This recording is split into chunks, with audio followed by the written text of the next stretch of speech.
Question 1. From a practical standpoint, Mr. Anderson notices that occupants in a newly renovated office complain of persistent headaches and fatigue during work hours. The building has modern HVAC systems, but the ventilation seems inconsistent. He measures CO levels and finds them frequently exceeding 1200 ppm. What should Mr. Anderson prioritize to improve IAQ? A. Increase outdoor air ventilation rates using existing HVAC controls. B. Replace all HVAC filters with higher MERV rated filters immediately. C. Apply ozone-based air purifiers throughout the occupied space. D. Reduce occupancy to limit indoor pollutant generation. Answer. Correct answer.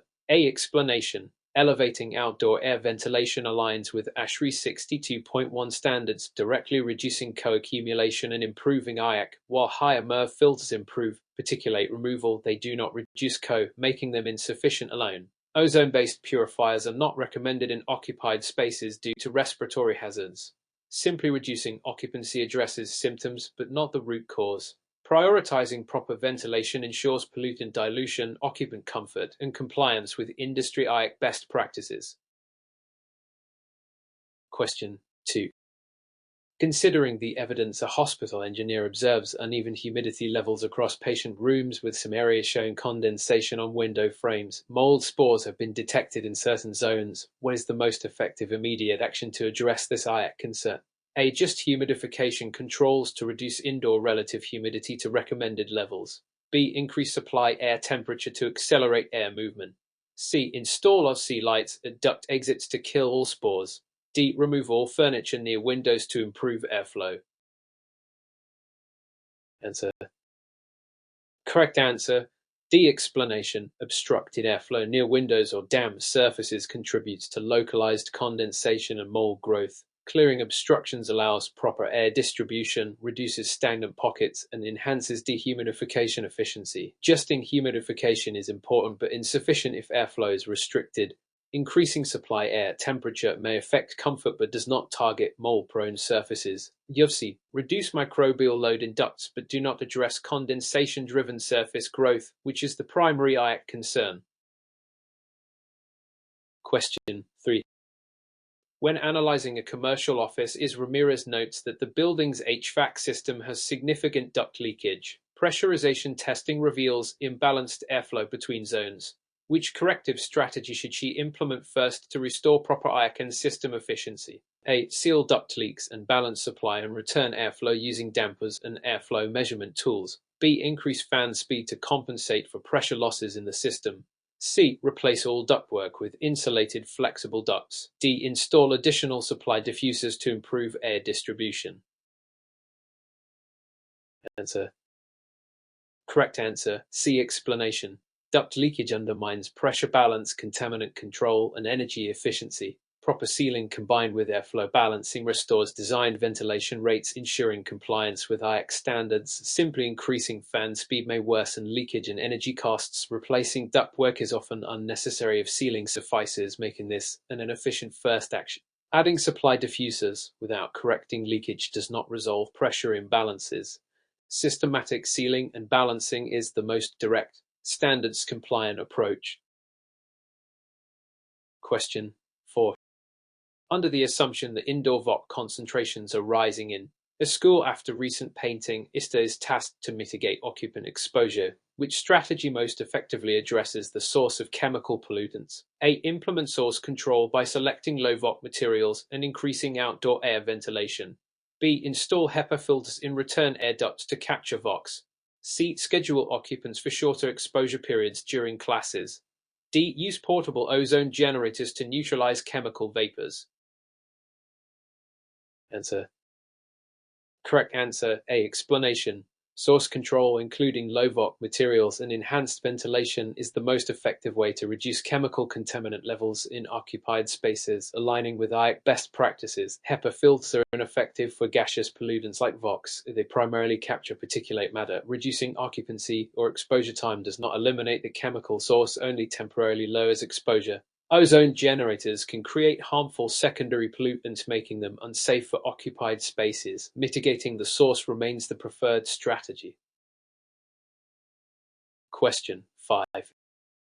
Given the circumstances, a building manager is Thompson finds that several HVAC air handling units are showing high moisture content on cooling coils, causing musty odors in tenant offices. What is the most comprehensive action to prevent future IAQ problems? A. Regularly maintain coils, ensure proper condensate drainage, and monitor humidity control. B. Increase supply air temperature to dry the coils faster. C. Apply chemical mold inhibitors directly on coil surfaces. D. Add extra humidification to balance indoor moisture. Answer. Correct answer. B. Explanation. Proactive coil maintenance, proper condensate management, and humidity monitoring directly prevent microbial growth and associated odors, addressing the root cause. Raising supply air temperature might superficially dry coils, but does not ensure long-term moisture control and can negatively affect comfort and energy use. Chemical treatments only temporarily suppress microbial growth and do not address ongoing moist accumulation. Adding humidification exacerbates condensation, worsening IAQ risks. Comprehensive maintenance and humidity control is critical for sustained IAQ compliance. Question 6. In the context of system diagnostics, Mr. Patel observes elevated particulate readings downstream of a hospital who, despite recently replaced filters. What investigative approach should he prioritize? A. Inspect for bypass leakage, improper filter installation, and confirm filter MERV rating. B. Replace filters with higher MERV ratings immediately. C. Increase fan speed to improve filtration efficiency. D. Assume outdoor air is heavily contaminated and increase intake dampers. Answer. Correct answer. A. Explanation. High particulate readings often result from bypass leakage around filters, incorrect installation, or insufficient filtration efficiency. Verifying these factors ensures the filtration system operates as designed and maintains IAQ. Simply replacing with higher MERV filters without correcting installation or bypass issues may fail to reduce particle concentrations and increase fan energy. Increasing fan speed can force past improperly installed filters. Assuming outdoor air contamination without measurement misdiagnoses the source. Inspection and correction are fundamental steps. Question 7. Illustrated by recent IAQ surveys, a commercial building has excessive conference rooms and inadequate ventilation in open offices. Is Cartos asked to implement cost-effective ventilation solution without major HVAC replacement? Which action aligns best with standards and practical feasibility? A. Implement demand-controlled ventilation using co-sensors to adjust outdoor air intake. B. Install multiple portable HEPA air purifiers in all spaces. C. Completely replace the HVAC system with larger capacity unit. D. Limit room occupancy during peak hours. Answer. Correct answer. C. Explanation. Demand-controlled ventilation DCV using co-sensors is an effective, standards-aligned method to maintain indoor air quality and adjust outdoor air based on occupancy, conserving energy and improving comfort. Portable HEPA units do not address co-accumulation or regulatory ventilation requirements. Replacing the HVAC system is costly and unnecessary. A DCV solution suffice. Limiting occupancy only mitigates symptoms and does not resolve the ventilation deficiency. Implementing DCV provides balance between IAQ compliance and cost efficiency. Question 8. To what extent does improper pressurization impact IAQ in a hospital wing, as observed by Eastern Nguyen, where patient rooms are under negative pressure relative to corridors? A. Negative pressurization can allow contaminants from corridors to enter patient rooms, increasing infection risk. B. Negative pressurization improves air quality by drawing in fresh corridor air. C. Negative pressurization has minimal effect if filtration is MERV 8 or above. D. Negative pressurization is irrelevant for IAQ if temperature control is maintained. Answer. Correct answer. D. Explanation. Maintaining appropriate pressurization is essential in healthcare environments to prevent contaminant migration. Negative pressure in patient rooms relative to corridors can draw in pollutants, increasing infection risk, especially in sensitive areas. Filtration alone, even with MERV 8 or higher, cannot fully prevent contaminant transfer if pressure relationships are improper. Temperature control does not mitigate airflow, pollutant movement. Therefore, monitoring and adjusting building pressurization according to ASHRAE guidelines is vital to protect occupant health and ensure compliance with IAQ best practices. Question 9. Through careful analysis of monitoring data, ISILVA identifies that several areas in a commercial office have low relative humidity during winter, resulting in dry mucous membranes for occupants. Which strategy should she apply first to improve comfort and IAQ? A. Introduce controlled humidification through AHU or local humidifiers to maintain 40-60% RH. B. Increase supply air temperature to reduce perceived dryness. C. Seal windows more tightly to prevent air infiltration. D. Instruct occupants to use personal humidifiers at their desks. Answer. Correct answer. B. Explanation. Introducing controlled humidification via AHU or localized systems is the most effective and standards-aligned solution to maintain optimal indoor relative humidity and prevent health issues like dry mucous membranes. Increasing supply air temperature may slightly reduce perceived dryness but does not address the root cause of ORH. Sealing windows limits infiltration but does not actively increase humidity. Personal humidifiers are inconsistent and may pose microbial risks if not maintained. Systematic, controlled humidification ensures both comfort and IAQ compliance. Question 10. During the process of evaluating IAQ in a multi-story office, Mr. Jacobs finds high levels of airborne particulates concentrated near floor diffusers despite HEPA filtration upstream. What underlying factor is most likely responsible? A. Improper diffuser placement causing short-circuiting of supply air and stagnant zones. B. HEPA filter insufficient for particulate removal. C. The building is overventilated, increasing particulate levels. D. Occupant activity generates the majority of the particulates unrelated to HVAC. Answer. Correct answer. A. Explanation. Airflow dynamics and diffuser placement critically influence particulate distribution. Improper positioning can create stagnant zones, recirculation, or short-circuiting, resulting in localized particulate accumulation despite effective upstream filtration. While HEPA filters remove particles, their effectiveness depends on proper distribution. Overventilation typically dilutes contaminants rather than concentrating them. Occupant activity contributes particles, but persistent concentrations near diffusers indicate systemic airflow issues rather than isolated activity. Optimizing diffuser design and placement ensures proper IAQ control. Question 11. While examining a multi-tenant office, Mr. Clark notices persistent odors in certain zones despite the HVAC system operating normally. Portable particle counters show low particulate levels, but VOC levels are elevated near office furniture. What should he prioritize to reduce occupant exposure? A. Increase outdoor air ventilation and remove or replace high VOC materials. B. Install portable HEPA air purifiers in all affected zones. C. Increase supply air temperature to dilute VOCs. D. Reduce occupant presence to minimize exposure. Answer. Correct answer. A. Explanation. VOCs primarily originate from materials like furniture, carpets, or paints. Source control, combined with increased ventilation, directly reduces occupant exposure and aligns with IAQ best practices. HEPA filtration is ineffective for gases. Raising air temperature or reducing occupancy only addresses symptoms, not the underlying source. Effective mitigation requires identifying and eliminating or isolating chemical sources while ensuring sufficient outdoor air to dilute residual concentrations consistent with ASHRAE 62.1 recommendations. Question 12. In light of recent developments, Patel observes uneven air distribution in a laboratory with some areas receiving insufficient ventilation. Particle counts indicate contamination hotspots near the far end of the room.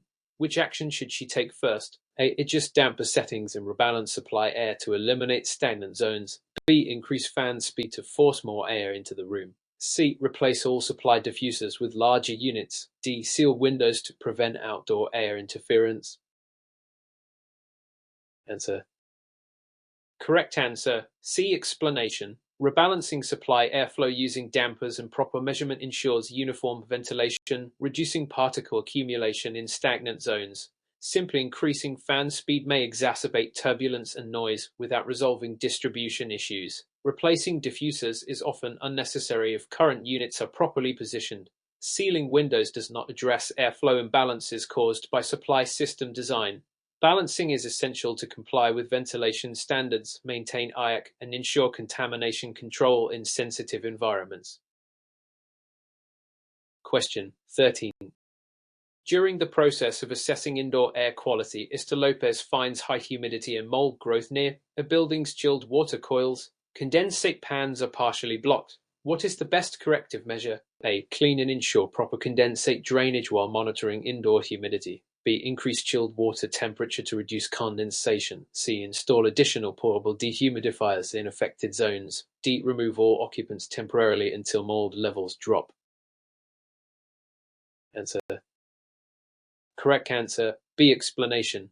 Blocked condensate drainage creates standing water, fostering mold growth and compromising IAQ. Clearing drains and monitoring humidity are standard mitigation practices. Raising chilled water temperature alone reduces condensation temporarily but does not fully prevent moisture accumulation. Portable dehumidifiers address symptoms locally but do not correct systemic drainage issues. Evacuating IAQ addresses exposure but not the root cause. Systematic maintenance and monitoring are required for sustainable IAQ improvements in HVAC systems. Question 14. Given the circumstances, a facility engineer, Reynolds, observes that CO levels spike during conference meetings despite adequate mechanical ventilation in general office spaces. Which strategy optimally addresses this issue? A. Implement demand-controlled ventilation using CO sensors to adjust outdoor air intake. B. Install HEPA filters in the return air system. C. Reduce conference room occupancy by half. D. Increase the temperature of supply air to enhance occupant comfort. Answer. Correct answer. A. Explanation. Demand-controlled ventilation dynamically adjusts outdoor air based on CO concentrations, ensuring compliance with ASHRAE 62.1 and preventing excessive accumulation during peak occupancy. HEPA filters are ineffective for CO, which is gaseous pollutant. Reducing occupancy only partially mitigates the problem without solving ventilation deficiencies. Raising supply air temperature affects comfort but address CO buildup. Implementing CO-based ventilation control is an energy-efficient and standards-compliant solution. Question 15. From a historical standpoint, Mr. Kim identifies that several zones in a commercial office experience high airborne particulate readings despite new filters. Investigations reveal duct leakage and poor airflow. What is the most effective systemic solution? A. Seal duct leaks and properly balance airflow using measurement tools. B. Replace all ducts with larger diameter insulated ducts. C. Increase fan speed to overcome leakage. D. Install additional supply diffusers in affected zones. Answer. Correct answer. D. Explanation. Duct leakage and airflow imbalance lead to uneven distribution of filtered air, causing local particulate accumulation. Sealing leaks and rebalancing airflow restores designed ventilation rates and IAQ compliance. Replacing ductwork is costly and unnecessary if sealing suffices. Increasing fan speed may worsen leakage and energy inefficiency. Adding diffusers without correcting the underlying airflow and pressure issues may not resolve particulate concentration. Proper sealing, measurement, and balancing remain the most effective systemic approach. Question 16. Under the assumption that indoor humidity is excessively low in a winter office environment, O'Neill notices complaints about dry skin and respiratory irritation. Which strategy should be applied first to optimize IAQ and occupant comfort? A. Introduce controlled humidification to maintain indoor RH between 40–60%. B. Increase supply air temperature to compensate for dryness. C. Seal windows to prevent cold air infiltration. D. Recommend occupants use personal humidifiers. Answer. Correct answer. B. Explanation. Maintaining relative humidity between 40–60% is crucial to prevent mucous membrane irritation and reduce viral transmission. Controlled humidification through AHS or localized systems is the preferred solution. Raising supply air temperature alone minimally affects perceived dryness without correcting the underlying low humidity. Sealing windows can reduce infiltration but does not increase RH. Personal humidifiers are inconsistent, may create microbial risks, and are not systemic solution. Proper humidity control ensures comfort and compliance with IAQ best practices. Question 17.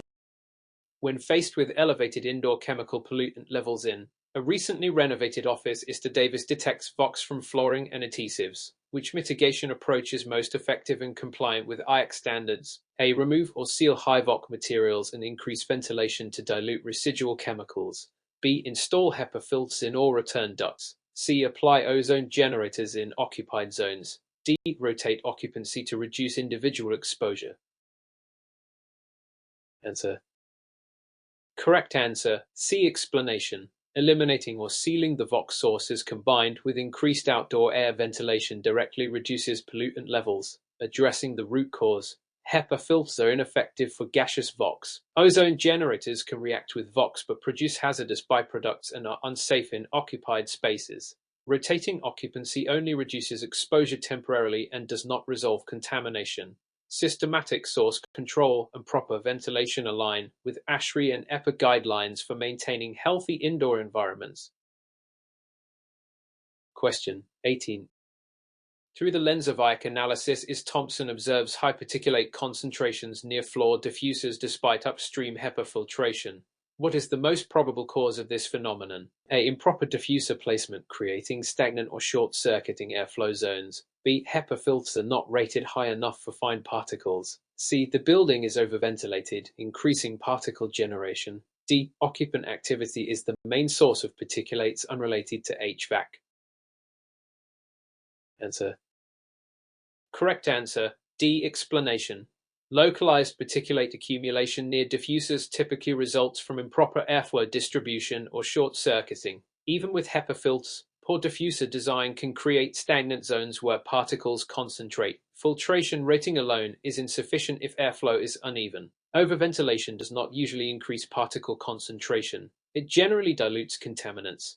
While occupant activity contributes to particulates, repeated hotspot readings near specific diffusers indicate systemic airflow issues rather than solely activity-related generation. Optimizing diffuser layout and airflow resolves the problem.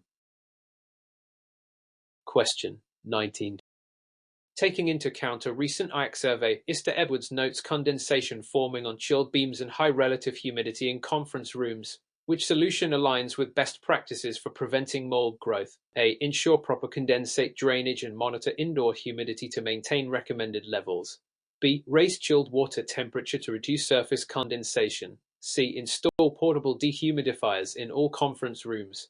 D. Temporarily close affected rooms to prevent exposure. Answer.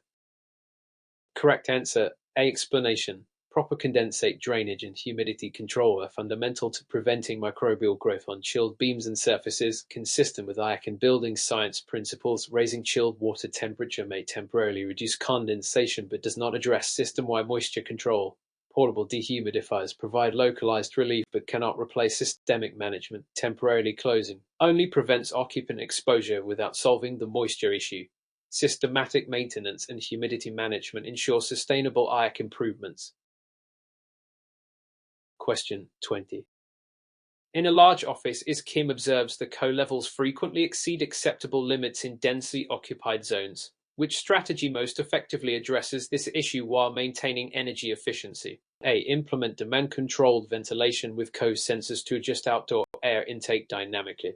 B. Reduce overall occupancy permanently. C. Install HEPA filters to remove CO from the air. D. Increase supply air temperature to encourage air mixing. Answer. Correct answer. A. Explanation. Demand-controlled ventilation with CO sensors adjusts outdoor air intake based on occupancy, directly controlling CO levels, improving occupant health and conserving energy. Reducing occupancy reduces CO but is impractical and does not improve ventilation. HEPA filters do not remove gaseous CO. Increasing supply air temperature does not reduce CO levels and may compromise comfort. Implementing sensor-based ventilation ensures compliance with ASHRAE standards and optimizes energy use while maintaining IAQ. Question 21.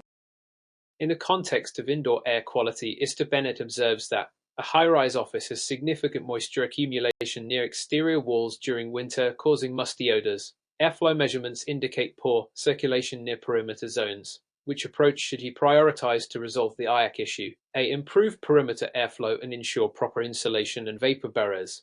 B. Install portable dehumidifiers along the exterior walls. C. Increase supply air temperature to reduce condensation. D. Remove all furniture near the walls to improve circulation. Answer. Correct answer. A. Explanation. Poor airflow near exterior walls combined with inadequate insulation and vapor barriers promotes condensation and microbial growth. Enhancing circulation and improving building envelope performance addresses both moisture accumulation and IAQ risks. Portable dehumidifiers provide temporary relief but do not address systemic causes. Raising supply air temperature may minimally reduce condensation but resolve structural issues. Simply moving furniture may slightly improve airflow but is insufficient to prevent mold growth long term. Question 22. Given the circumstances, Wallace finds that co-levels in an open-plan office frequently exceed 1200 ppm during peak occupancy, while ventilation rates appear nominal. What is the most effective method to maintain IAQ without major HVAC modifications? A. Implement demand-controlled ventilation using co-sensors to dynamically adjust outdoor air intake. B. Add HEPA filtration in the return air to remove CO. C. Reduce maximum occupancy in the office temporarily. D. Increase supply air temperature to encourage air mixing. Answer. Correct answer. B. Explanation. Demand-controlled ventilation adjusts outdoor air based on CO levels, ensuring proper dilution of accumulated gases in compliance with ASHRAE 62.1. HEPA filters cannot remove CO, which is gaseous pollutant, making this approach ineffective. Temporarily reducing occupancy only partially mitigates exposure without resolving ventilation deficiencies. Increasing supply air temperature has no impact on CO concentration.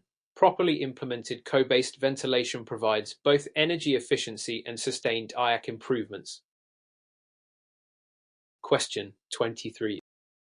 From multiple perspectives, a school engineer identifies that some classrooms show high particulate readings near floor-level diffusers despite standard filtration. What is the most probable underlying cause? A. Improper diffuser placement creating stagnant air pockets. B. HEPA filter insufficient for particulate removal. C. Overventilation causing increased particle generation. D. Occupant activity is the main source of particulates.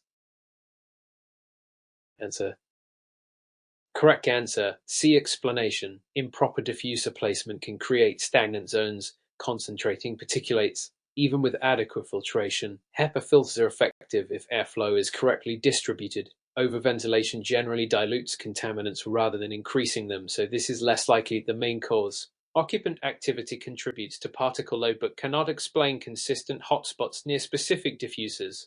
The primary solution is proper airflow balancing and diffuser optimization to ensure even particle removal and improved IAQ. Question 24. Demonstrated by IAQ surveys is Roberts notes elevated VOC levels in a recently renovated office. Portable monitoring identifies materials like adhesives and furniture as primary sources. Which intervention aligns best with IAQ standards? A. Remove or seal high VOC sources and increase outdoor air ventilation. B. Install HEPA filters in return ducts. C. Apply ozone generators to neutralize VOCs in occupied spaces. D. Rotate occupancy to limit individual exposure. Answer. Correct answer. D. Explanation. Addressing VOC sources by removal or sealing and increasing outdoor air directly mitigates the pollutant, consistent with ASHRAE 62.1 and EPA recommendations. HEPA filtration is ineffective for gaseous VOCs. Ozone generators are unsafe in occupied areas and can produce secondary pollutants. Rotating occupancy only temporarily limits exposure but does not address the root cause. Sustainable IAQ improvements require source control and proper ventilation rather than relying solely on exposure management.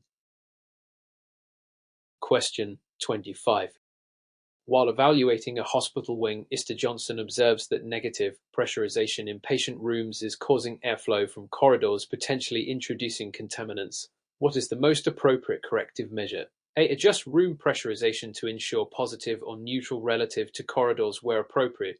B. Increase supply air temperature to reduce airflow velocity. C. Install additional HEPA filters in each room. D. Temporarily reduce occupancy in affected rooms. Answer. Correct answer. A. Explanation. Pressurization controls the direction of airflow and is critical in healthcare settings to prevent contaminant migration. Adjusting rooms to appropriate positive or neutral pressure relative to corridors aligns with ASHRAE 170 and ensures patient safety. Raising supply air temperature does not correct airflow direction. HEPA filters may remove particulates but cannot prevent contaminated air from entering. Pressure imbalances. Reducing occupancy addresses exposure but not the root cause. Proper pressurization management is essential for infection control. Question 26. Through careful analysis, Martinez identifies moisture accumulation on chilled water coils causing microbial growth and odors in an office building. What is the most comprehensive mitigation strategy? A. Clean coils, ensure condensate drains are functional, and monitor humidity levels. B. Raise chilled water temperature to prevent condensation. C. Install portable dehumidifiers near affected coils. D. Close affected zones to prevent occupant exposure. Answer. Correct answer, B. Explanation. Cleaning coils, verifying drainage, and maintaining proper humidity are essential for long-term IAQ control and preventing mold growth. Raising chilled water temperature alone may temporarily reduce condensation but does not address blocked drains or high ambient humidity. Portable dehumidifiers provide localized relief but do not solve systemic moisture issues. Closing zones prevents exposure but remediate the underlying problem. Sustainable IAQ improvements require both mechanical maintenance and monitoring of environmental conditions. Question 27. In an office during winter, Mr. Lee observes complaints of dry eyes and respiratory discomfort. Humidity measurements show RH consistently below 25%. Which approach best addresses comfort and IAQ? A. Introduce controlled humidification to maintain 4060% RH. B. Increase supply air temperature. C. Seal windows to reduce infiltration. D. Recommend occupants use personal humidifiers. Answer. Correct answer, C. Explanation. Maintaining indoor RH between 4060% prevents mucous membrane irritation and reduces viral transmission. Controlled humidification is effective, but sealing windows also helps retain moisture and prevent cold, dry infiltration, contributing to RH maintenance. Increasing supply air temperature has minimal impact on relative humidity. Personal humidifiers are inconsistent, may pose microbial risks, and cannot provide systemic RH control. Combining building envelope improvements and controlled humidification ensures optimal IAQ and occupant comfort. Question 20. When presented with elevated particulate levels near AHU supply outlets, ISCATO investigates and notes improper duct sealing and pressure imbalances. What is the most effective systemic solution? A. Seal duct leaks and balance supply and return airflow using measurement instruments. B. Increase fan speed to overcome pressure losses. C. Replace all ductwork with larger diameter ducts. D. Install additional diffusers in affected areas. Answer.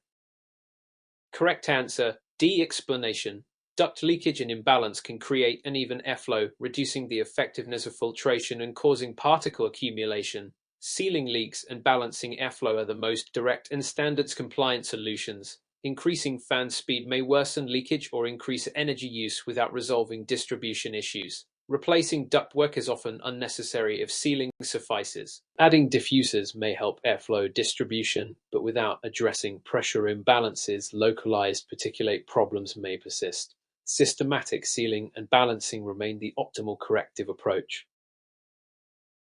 Question 29. To what degree does occupant density affect co-accumulation in office environments as observed by Mr. Alvarez, where ventilation is constant but crowded zones show higher readings? A. Higher occupancy directly increases co-production, necessitating dynamic ventilation adjustments. B. Co-accumulation is negligible if fills are rated MERV 8 or above. C. Increasing supply air temperature mitigates co-buildup. D. Co-levels are unrelated to occupancy. Answer. Correct answer, A. Explanation. CO is directly generated by human respiration. High-density occupancy can quickly exceed ventilation rates, causing elevated concentrations. Filters, regardless of MERV rating, do not remove CO. Raising supply air temperature affects comfort but does not reduce CO levels. CO concentrations correlate directly with occupant density, making dynamic ventilation or demand-controlled systems essential. Maintain IAQ, comply with ASHRAE 62.1, and protect occupant health. Question 30. During an IAQ assessment, Harrison finds uneven relative humidity and localized mold growth near exterior windows. Condensate pans are clear, but air circulation is restricted. What is the recommended course of action? A. Improve airflow near exterior walls and ensure adequate humidity control. B. Increase chilled water temperature to reduce condensation. C. Apply mold inhibitors to affected surfaces. D. Close windows and restrict occupancy. Answer. Correct answer. A. Explanation. Restricted airflow near exterior surfaces can create condensation pockets, fostering microbial growth, enhancing circulation while maintaining optimal RH addresses both the root cause and long-term IAQ. Raising chilled water temperature may reduce condensation temporarily but does not solve stagnant airflow. Chemical mold inhibitors only suppress growth and do not prevent recurrence. Closing windows or occupancy limits exposure but does not remediate the systemic moisture and airflow problem. Proper airflow and humidity management is the sustainable solution.